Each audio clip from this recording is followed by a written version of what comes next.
Polri terkait kasus dugaan ijazah palsu. Setelah Jokowi memberikan keterangan, pihak Bareskrim Polri akan melakukan gelar perkara pekan ini. Presiden ke-7 RI Joko Widodo diperiksa di Bareskrim Polri terkait kasus dugaan ijazah palsu. Selain diperiksa sebagai pihak terlapor, Jokowi juga mengambil ijazahnya yang sebelumnya sempat diserahkan ke penyidik Bareskrim. Jokowi mengaku mendapat 22 pertanyaan yang berkaitan dengan ijazah, skripsi, hingga kegiatannya selama menjadi mahasiswa. Jokowi sempat mengungkapkan dirinya sedih jika proses hukum kasus ijazahnya ini akan berlanjut ke tahap selanjutnya atau ke pengadilan. Ada 22 pertanyaan yang tadi disampaikan, ya sekitar ijazah dari SD, SMP, SMA, sampai universitas, juga yang berkaitan dengan skripsi, dengan kegiatan saat mahasiswa saya di sekitar itu. Ya, saya itu sebetulnya sedih. Kalau proses hukum mengenai ijazah ini maju lagi ke tahapan berikutnya.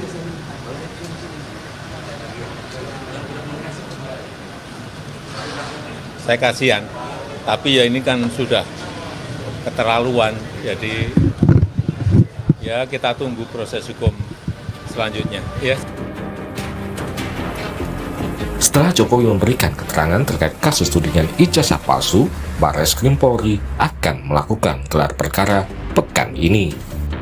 Pada minggu ini juga, tindak lanjutnya akan dilakukan gelar perkara oleh penyidik, di mana nanti pada tahapan hasil penyelidikan ini akan disampaikan secara transparan maupun juga terbuka.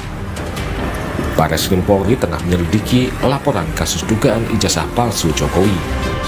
Penyelidikan dilakukan berdasarkan surat pengaduan dari Tim Pembela Ulama dan Aktivis atau TPUA pada 9 Desember tahun lalu, serta laporan pengaduan dari Egy Sujana pada 9 April lalu.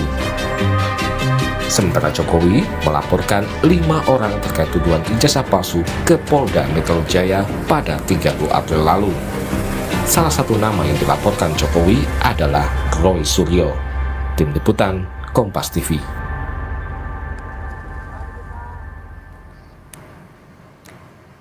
Kita ulas proses hukum kasus ijazah Jokowi ini bersama Wakil Ketua Tim Pembela Ulama dan Aktivis Rizal Fadilah dan Wakil Ketua Umum Projo Freddy Damanik. Selamat malam Pak Rizal, Bung Freddy.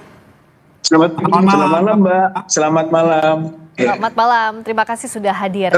Selamat malam ya. Iya, selamat malam. Saya ke Pak Rizal dulu. Hari ini kan Pak Jokowi sudah datang memberikan keterangan ke Bareskrim dan juga tadi setelah dari Bareskrim meyakini bahwa itu adalah ijazah yang asli yang sudah diperiksa oleh lapor. Bagaimana? Anda masih yakin atas tudingan yang disampaikan pihak Anda? Ya, saya kira itu bagian dari proses langkah lanjut pengaduan dari TPUA. Oleh karena itu tentu TPUA menunggu sampai proses akhir begitu dari tahapan-tahapan yang dilakukan oleh pihak Bareskrim. Saya kira dengan pemanggilan ataupun undangan kepada Pak Jokowi itu menambah menuju ke proses ujung dari tahapannya Bareskrim, terutama setelah keluarnya SP Lidik ya tanggal 10 April yang sebenarnya TPUA sudah melaporkan atau membuat pengaduan masyarakat pada 9 Desember 2024. Tapi ya sudah berproses dan berjalan. Jadi TPUA tentu masih menunggulah gitu kan proses akhir dari semua langkah-langkah yang dilakukan oleh pihak Bareskrim Mabes Polri. Dari lidik ya mungkin nanti apakah ke sidik atau bagaimana ya tentu kami akan menunggunya. Hanya harapannya adalah bahwa ketika nanti uji forensik diharapkan transparansi dan objektivitas itu bisa menghasilkan hasil yang dapat dibaca oleh publik sebagai sesuatu yang optimal, begitu Pak. Pak Rizal, artinya kan kalau uji lab 4 menyatakan bahwa ijazah itu asli, otomatis tidak akan naik sidik. Atau bahkan nanti bisa berbalik ke pihak TPUA yang menuding bahwa ini adalah ijazah palsu. Anda siap dengan konsekuensinya? Ya, saya kira semua mengandung konsekuensi, ya. Tapi dari sisi TPUA sebenarnya melalui pengaduan masyarakat ke Bareskrim itu adalah untuk mencari kepastian. Gitu. Sejak awal TPUA membuat pengaduan ataupun pelaporan ataupun gugatan ke Pengadilan Negeri untuk perdata, kemudian juga pendampingan pidana di Solo, sampai ke masuk lagi perdata lagi, lalu ke Bareskrim membuat pengaduan masyarakat, bahkan TPUA sudah berangkat ke Jogja, ke UGM, dan ke Solo juga langsung menanyakan ke Pak Jokowi dalam rangka mencari kepastian hukum, gitu. Apakah memang ijazah itu asli atau palsu, begitu. Jadi sebetulnya yang dilakukan oleh TPUA itu adalah mencari kepastian hukum, begitu. Kalau memang terjadi pelanggaran hukum ya tentu ada sanksi hukum, begitu. Jadi soal konsekuensi semua berkonsekuensi, akan tetapi bahwa tujuan daripada TPUA melakukan proses sampai pengaduan ke Bareskrim adalah untuk mencari kepastian hukum mengenai status ijazah Pak Jokowi apakah asli atau palsu. Oke, dengan saat ini kan kepastian hukum yang dicari sudah berlangsung dan saat ini masih tahap penyelidikan. Bung Freddy, Anda melihat dengan kedatangan Pak Jokowi hari ini bisa dikatakan bahwa Pak Jokowi percaya diri dengan bukti yang dimiliki? Ya, terima kasih. Yang pertama kami mengapresiasi Bareskrim ya. Telah melakukan proses penyelidikan ya hingga saat ini. Pak Jokowi juga sudah memberikan keterangan, demikian juga telah memberikan ijazah palsunya. Saya rasa ini proses yang sangat transparan. Bareskrim juga telah membuka kepada publik. Nanti kita tunggu memang minggu depan apa yang terjadi di dalam gelar perkara. Ya, bukan masalah Pak Jokowi percaya diri atau tidak, tapi beliau sudah sebagai warga negara yang baik, memang kalau dipanggil, kalau diminta, ya memang harus memenuhi panggilan penyidik. Memang beliau harus mempertahankan dalam hal ini karena dituduh ijazah palsu, maka beliau harus membawa ijazah palsunya. Harus membawa ijazah aslinya, ya. Memperlihatkan dan memberikan kepada penyelidik untuk katakanlah saya nggak tahu apakah memang dilakukan lab print atau diuji bagaimana, silahkan penyelidik yang tahu, tapi sekali lagi kami tegaskan bahwa ini adalah kewajiban hukum Pak Jokowi untuk memenuhi panggilan penyelidik dalam hal ini. Oke, kalau Pak Rizal akan percaya dengan apa yang disampaikan oleh lab 4 apapun hasil pengujian terhadap ijazah yang dibawa oleh Pak Jokowi, Pak Rizal? Ya, kata kuncinya adalah soal transparansi, akuntabel, ataupun juga dapat dipertanggungjawabkan oleh publik. Bagaimana menilainya? Ya, maksudnya nanti dari bukan hanya menyebut misalnya ini asli atau ini identik, tapi juga harus ada penjelasan kepada publik tentang bagaimana cara melakukan pengujiannya itu. Misalnya soal usia kertas, soal tulisan, soal tinta, ya gitu kan, berapa tinta yang ada dan sebagainya, sehingga masyarakat, oh iya betul pengujiannya ini sangat objektif, transparan.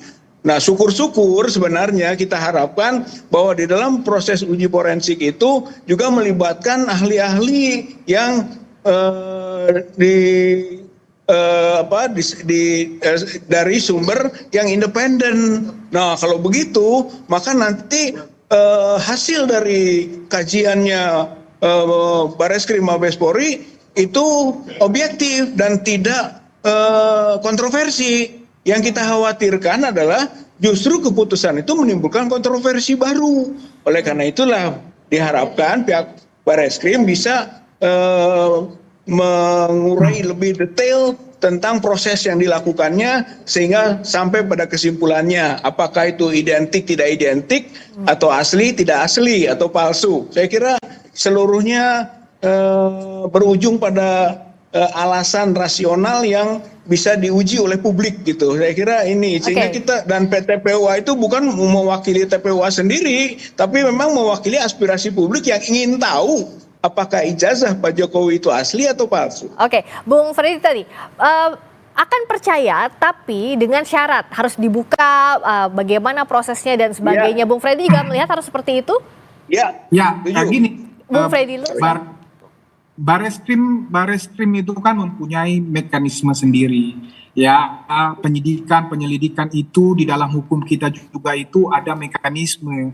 Ya, ada proses-proses tersendiri di mereka itu. Jadi, dan kasus katakanlah ijazah palsu, dokumen palsu, akta palsu, itu juga bukan sekali Bareskrim melakukan penyelidikan ataupun penyidikan terhadap itu. Jadi sudah ada mekanisme baku. Jadi menurut saya tidak perlu kita menggurui atau mengajari Bareskrim dalam hal ini. Kalaupun teman-teman TPUA mau memberikan masukan, menyarankan, itu sah-sah saja. Tetapi sekali lagi, tolonglah jangan dibangun narasi-narasi ya belum apa-apa. Tapi memang saya lihat memang dari awal memang begitu. Kemarin nantang misalnya nih Roy Suryo dan kawan-kawan, nanti silahkan laporkan.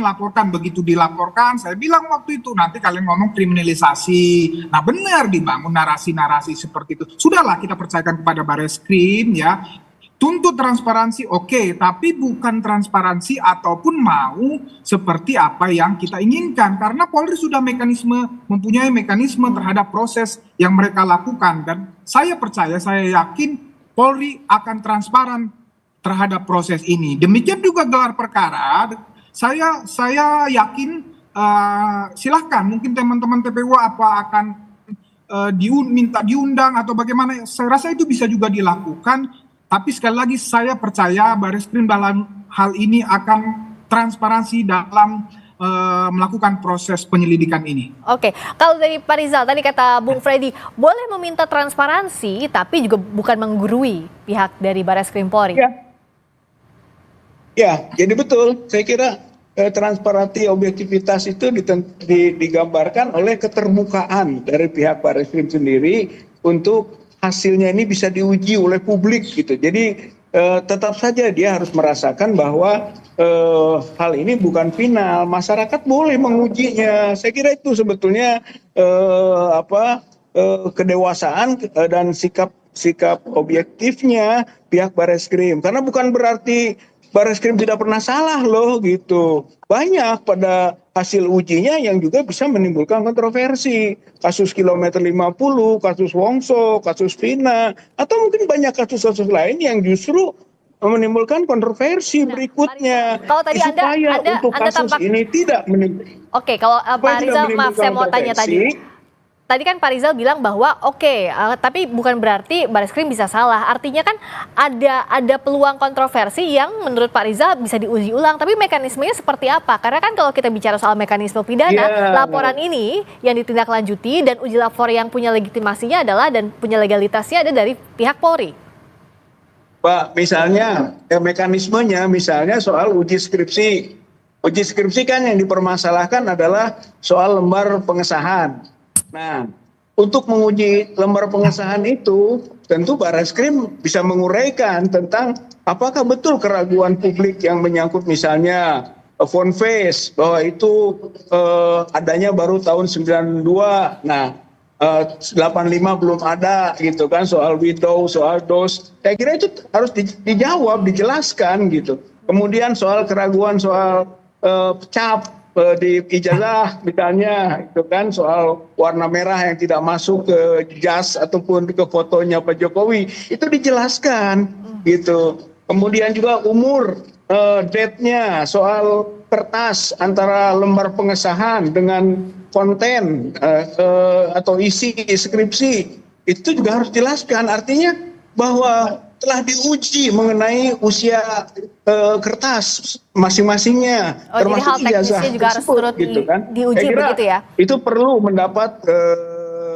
sebagai bukti bahwa itu siap untuk diuji oleh siapapun, begitulah. Bahwa Barreskrim sangat dipercaya untuk menghasilkan, tapi dengan argumen dan alasan yang bisa diterima juga oleh publik. Gitu. Oke, nah kalau Bung Freddy lihatnya bisa tidak mekanismenya tadi? Kalau tidak, kalau ada yang masih diragukan, secara parsial diuji. Ya silakan saja seperti saya katakan tadi ya, teman-teman TPUA menyarankan, tapi sekali lagi Polri itu punya mekanisme sendiri. Itu hal-hal teknis ya, kalaupun memang itu harus dilakukan Polri pasti mereka lakukan. Tapi saya bilang tadi bahwa ya pembuktian terhadap atau proses pembuktian terhadap ijazah atau akta autentik ini Polri sudah mempunyai mekanisme sendiri. Bahkan untuk ijazah ini kan kasus sederhana ya, secara undang-undang ya, itu dalam hal ini ijazah S1 UGM itu mempunyai kewenangan. Sistem pendidikan, undang-undang sistem pendidikan nasional memang UGM mengeluarkan ijazah. Jadi sebetulnya sangat sederhana, ditanya saja UGM, ini benar kau keluarkan, apa buktimu mengeluarkan ini? Semua dokumen-dokumen dibuktikan, diperlihatkan kepada Barreskrim hal ini. Sebenarnya sesederhana itu, tetapi kalau memang penyidik akan melakukan seperti apa yang dikatakan Pak Rizal tadi, it's okay, bagi kami tidak ada masalah di situ, karena memang Pak Jokowi, kami juga yakin betul bahwa memang ijazah itu dikeluarkan UGM, jadi tidak ada masalah dengan yang disampaikan Pak Rizal. Tetapi sekali lagi, itu kewenangan Barreskrim Polri. Tolong teman-teman ini jangan membangun narasi-narasi seolah-olah kalau nanti sudah keluar ya hasilnya malah dibangun lagi narasi-narasi ketidakpercayaan kepada Polri. Kasihan. Jadi ini nggak ada ujungnya. Demikian. Oke, ujungnya mau kemana Pak Rizal? Kalau tadi kata Bung Freddy, kalau nanti sudah ada hasil dari uji lab 4, ternyata ijazahnya asli dikatakan, tapi masih tidak percaya juga. Lalu akan lewat mana lagi? Ya, bukan soal percaya tidak percaya, tapi pada alasannya kan, ataupun polanya, atau mekanisme yang tadi disebut Pak, setuju Pak Alex Damanik bahwa itu punya mekanisme. Tapi mekanisme itu harus jelaskan kepada publik sehingga tidak kontroversi lagi. Jadi kontroversi itu bukan soal asli atau ijazah palsu. Kalau disebut asli jadi kontroversi, bukan. Tapi berbasis pada mekanisme yang transparan, mekanisme yang bisa dipertanggungjawabkan kepada publik gitu, bahwa oh iya bener loh gitu, pengujiannya ini sudah komplit gitu kan, sudah multisisi, sudah berbagai aspek teknologi digunakan. Nah itu sampaikan gitu, karena ini agak berbeda dengan pengujian ijazah ataupun sertifikat yang bukan orang yang punya jabatan sebagai orang nomor 1, presiden, mantan presiden. Oleh karena itu harus agak spesial gitu kan, bukan berarti bahwa berbeda kedudukan hukum, tapi justru untuk membuktikan keraguan publik terjawab oleh hasil uji forensik Mabes Polri itu. Saya kira rakyat akan menerima kalau pengujiannya tadi transparan, mekanismenya bisa dipertanggungjawabkan, nggak akan menimbulkan kontroversi apapun yang diputuskan. Tapi sebaliknya, kalau tidak memiliki argumen dasar ataupun alat uji yang bisa dipertanggungjawabkan atau transparan dan sebagainya tadi kita sebut, maka bakal menimbulkan kontroversi baru. Saya kira Barreskrim itu mencegah itu, apalagi kalau bisa membangun mekanisme keterlibatan gitu kan, pihak-pihak yang ahli ataupun pihak yang independen. Wah, saya kira itu adalah upaya yang dihargai nanti oleh publik, nggak akan menimbulkan kontroversi lagi. Oke, Bung Freddy terakhir, jadi kalau sebenarnya nanti hasil uji lab 4-nya disampaikan secara terbuka dengan metode yang jelas, dijelaskan seterang mungkin kepada publik, harusnya ini nggak jadi masalah, Bung Freddy? Iya, bagus kalau dijelaskan memang itu. Kami juga berharap Barreskrim melakukan itu, tapi sekali lagi ya tidak perlu didikte Barreskrim dalam hal ini. Mereka tahu apa yang harus mereka lakukan terhadap penanganan kasus seperti ini. Tapi saya terakhir saya tegaskan ya, gini loh, UGM itu belum pernah mempunyai kasus, belum pernah mempunyai track record di dalam penerbitan ijazah, katakan ijazah palsu, ijazah tidak benar, atau apapun itu. Sekali lagi, UGM belum pernah mempunyai kasus itu. So, lantas teman-teman ini, ya Rosyuro dan kawan-kawan, apa alasannya tidak mempercayai UGM? Bahwa telah mengeluarkan ijazah Pak Jokowi. Kemudian setelah UGM menyampaikan kebenaran itu, keaslian bahwa ijazah Pak Jokowi itu benar asli, kemudian teman-teman ini terus saja ribut.